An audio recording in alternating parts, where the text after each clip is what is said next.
अब आपको जिंदा जागता उदाहरण दिखाता हूँ। हम एक जगह सत्संग कर रहे थे, वहां एक भक्त का दान पात्र में एक पत्र मिला। उसने क्या बताया, अब आपके आगे पढ़ कर सुना दूं। अब जब तक हमें परम संत नहीं मिलेंगे तब तक हम अपनी अपनी अटकलों में अटके रहेंगे।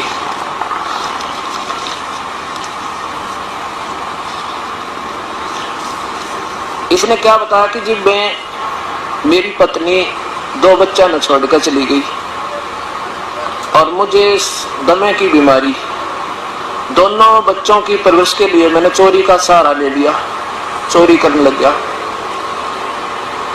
और आपका सत्संग सुना मैंने आज ही, और आज आपका नाम भी ले लिया, और मेरे दोनों बच्चे चूहों की गोली खाकर मर गए। उस दिन दास ने ये सत्संग सुनाया था कि जो अपने बच्चों को चोरी का या रिश्वत का धन से प्रवेश करता है उसको अपने बच्चों को जहर देने की जरूरत नहीं पड़ेगी, एक दिन ऐसा आ जाएगा। और वही परमात्मा के विधान से अपरिचित होने से आप लोग ये करते हो, क्योंकि ना मासा घटे ना तल बदे। जब तक उस परम पिता का सहयोग नहीं मिलेगा, वो तो घटा बता देगा परम पिता कबीर परमेश्वर, और किसी के वश का नहीं, कोई कर्म न काट दे। तो इसने अपनी आप बीती कथा सुनाई इस दास को, और इसको पत्र हमने 2 दिन पीछे मिला, दान पात्र में पड़ा रहा, कितना पैसे काट दिया हमने। गुरुजी मैं एक बेबस लाचार हूँ, मेरी पत्नी 2 बच्चों को छोड़कर किसी दूसरे आदमी के साथ चली गई। मैं सांस की बीमारी का मरीज हूँ, मेरे पास कमाने का कोई साधन नहीं था, इसलिए बच्चों के पालने के लिए मैंने चोरी करना शुरू कर दिया। उस दिन भी मैं चोरी करके आया था, लेकिन मैंने आपका सत्संग सुना तो अपने आप से नफरत हो गई। जो कुछ मैंने चोरी किया था वह पैसे दान पात्र में डाल दिया। यह इसलिए कि मेरे पाप की कमाई से बच्चों का जीवन बनाना चाहा, लेकिन मैं दोनों बच्चों ने चूहों वाली दवाई खाकर, दोनों बच्चे चूहों वाली दवाई खाकर मर गए। अब गुरुजी मैंने इतने पाप किए शायद 7 जन्म भी नहीं धुल सकते, ये परमात्मा सकते। कल मैंने आपसे उपदेश भी ले लिया, आप कृपा करें तो शायद मेरे पाप कम हो सकते हैं। सत्संग में आप सच कहते हो कि कर्म पूरे गुरु के बिना नहीं कट सकता। मैंने 8 साल से आसाराम बापू का मंत्र ले रखा था, लेकिन पाप कटने की बजाय बढ़ते ही चले गए। गुरु दया करन मुझ पापी पर भी। प्रणाम गुरुजी, एक दुखी जीव का पत्र। अब ये सोचना कि देखो दास ये अभिमान नहीं करता कि मैं बहुत बड़ा संत हूँ या मैं बहुत, लेकिन मेरे भगवान वो समर्थ हैं जिसकी मुझे आड़ मिली हुई है, और वो ही हमारे बुराई छुटा सकते, ना कति ना छूटे, चाहे कितनी बात बनाओ। देखो एक राजा की रानी ने नाम ले रखा है गुरुदेव का, और जब लड़की उसकी पत्नी ने पता लग गया कि ये भक्ति करे बिना बात बिगड़ जाएगी, ये 2 दिन का राजा अपनी कमाई खा रहा है और अगले जन्म में ये पशु बनेगा, जो नाम नहीं लिया था। तो वह रोज प्रेरणा करती, आप नाम ले लो जी, आप नाम ले लो जी, बहुत बढ़िया बात है, भक्ति तो करनी चाहिए। लेकिन वो ने सोचा है, वो ने कहा मैं रोज भक्ति करने लग रहा है, सुबह उठते अपना मंत्र करता हूँ, भाई जाप करूँ जी सा भगवान हरे राम करूँ, और के नाम लिया करें। गुरु जी क्या होता है? अब वो कहने लगे जी गुरु जी बिना बात बना नहीं करती, गुरु बिन माला फेरते, गुरु बिन देव दान, गुरु बिन दोनों निष्पन्न चाहे पूछो वेद प्राण, गुरु जी ऐसे बताते हैं। तो वो सोचता ये औरत है ना, ये ऐसे सीधे से दिमाग की होती है, बहु को बहका दे, उससे भी बात नहीं, तो डरने के लिए उपचुप हो जा कर मैं, और बका रखी होगी बेवकूफ गुरु ने, मैं कभी जाऊंगा इसकी आंखें आगे उसके हाथ को आ दूंगा, भी क्या जरूरत है गुरु बनाने की, अपने घर में भक्ति कर ले।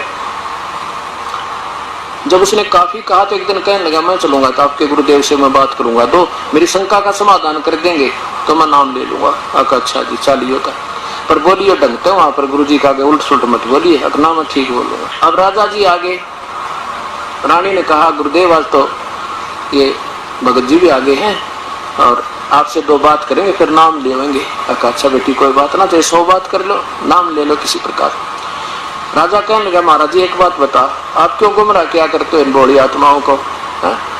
क्या नाम गुरु के बिना नहीं लिया जाता? क्या गुरु बनाना ज्यादा जरूरी है?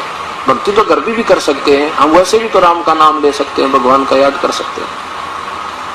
अब गुरु जी ने सोचा आज तो ये कति नाराज होकर है, और जब मैं इसको समझाना चाहूंगा कति उल्टा पड़ेगा, मानने को नहीं। फिर राजा भाई ना तो ये सुना नहीं करते राजा लोग।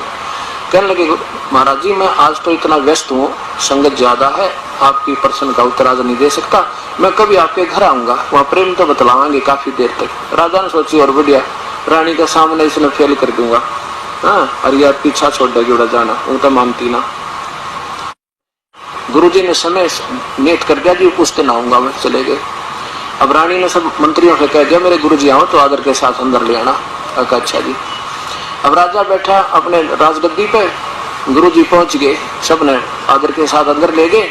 अब वहां पहुंच कर ऋषि ने कहा संत जी ने, वहां खड़े थे बॉडीगार्ड राजा के, उनसे कहा कि इसको अरेस्ट करो। राजा की तरफ संकेत करता है, उनको आदेश देता है कि इसको अरेस्ट करो। किसको? राजा की तरफ संकेत करता है। अब 2-3 बार कहा तो राजा उसके मुंह का नहीं देखा कि वो अच्छा बेवकूफ संत है, मुझे अरेस्ट करा। तब राजा ने बोला कि इसका दिमाग खराब हो गया, दिखा है। राजा बोला कि अरेस्ट करो इसे। उन सैनिकों से कहने की देरी थी, पूरा वाक्य नहीं हुआ था, इतना ऋषि जी पकड़कर 1 फुट उठा दिया जमीन के ऊपर। इंतजार कर रहे हैं कि क्या कहे, इसमें गढ़े या कि तो जेल में ठोके। इतने में रानी आएगी। रानी कहने लगी, अब क्या करे मेरे गुरुजी के साथ, ऐसी बदतमीजी क्या करते हैं, छोड़ो इनको। अब रानी के कारण तो वह भी ना छोड़ दे, राजा की इंतजार करे। तो संत जी कहने लगे कि राजन मुझे छुड़वाओ, मैं आपके प्रश्न का उत्तर दे रहा हूँ। कौन से उत्तर प्रश्न का? क्या आपने जो प्रश्न किया था, क्या गुरुजी के बिना भक्ति नहीं होती? ये के उत्तर दिया, बदतमीजी कर रहे थे आप मेरे साथ, मेरे सैनिकों को मेरे से पकड़ अरेस्ट करने के आदेश दे रहे थे, कि यही तो उत्तर दे रहा था आपके प्रश्न का, मुझे छुड़वाओ। उन्होंने कहा छोड़ दो, कंते छोड़ दिया। अब राजा ने संत ने क्या बताया कि देखो राजन, आपके पास सब शक्ति है और मेरे पास आपके राज वाली सब शक्ति नहीं, मैं उस परम पिता की शक्ति से युक्त हूँ, मेरे पास उस भगवान की शक्ति दी हुई है और आपको केवल राज की शक्ति है। मेरे पास उस भक्ति वाली मार्ग की शक्ति, शब्द शक्ति है, मेरी शब्द में इतनी शक्ति है जैसे मैंने वही शब्द कहे थे कि इसको अरेस्ट कर लो, और ये टस से मस नहीं हुई आपके सैनिक, और वही शब्द आपने कहा था इसे अरेस्ट करो, 2 सेकंड में इसने मुझे पकड़ दिया और आपके कहते छोड़ दिया। और रानी भी कह रही थी तब भी ना छोड़ा। तो आपके शब्द में शक्ति है, मेरी शब्द में, जो मेरे शब्द में शक्ति है, और मैं जो मंत्र दूंगा तुरंत काम करेगा। आप चाहे 100 बार कह लेना किसी को, चाहे नाम भी दे देना, ये नो के नो करे, कति काम नहीं करेंगे, दोषी और होगा। राजा चरणों में गिर गया। कहते हैं समझदार को संकेत बहुत होता है। तो ऐसे परमपिता परमात्मा की भक्ति प्यारी आत्माओं ऐसे बनेगी तो वो धर्मदास प्यारी आत्मा प्रभु के चरणों में गिर गए और भूल गया उस पुराने अधूरे गुरु ने, और ले लिया नाम समर्थ का, उसका बेड़ा पार हुआ। बोलो सतगुरुदेव की जय।